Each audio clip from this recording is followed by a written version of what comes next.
এই ভাই ভাই আপনি এটা কি তৈরি করেছেন? এটা এই যে দেখা যায় দুইটা বোতল, আবার এখানে দেখা যায় আগুন জ্বলছে। এই যে আপনি এখান থেকে ফু দিচ্ছেন, আবার এখান থেকে আগুন বার হচ্ছে, ঘটনা কি? এনে ফু দিলে আগুন বাইরে হইব। আর এই যে দেখা আছে একটু পানি। আপনি কি এটা চুলা বানিয়েছেন না? এটা এইভাবে প্রায় 1 সপ্তাহ রান্না করা যাবে। কি বলেন?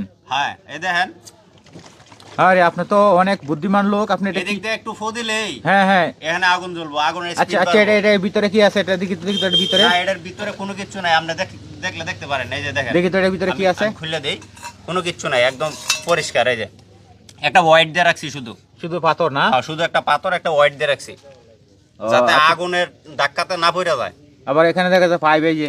হ্যাঁ, পাইপ দিয়ে রাখছি। পাইপটা দেওয়ার কারণ হচ্ছে আমার এখানে আছে 1/2 লিটার পেট্রোল, হ্যাঁ আর এখানে আছে পানি। আমি এই দিক থেকে যখন হাওয়াটা দেই, হ্যাঁ। তখন বাষ্পের আকারে আয়সা এখানে একটা মানে গ্যাস সৃষ্টি হয়, হওয়ার পরে এই আগুনটা ধরে।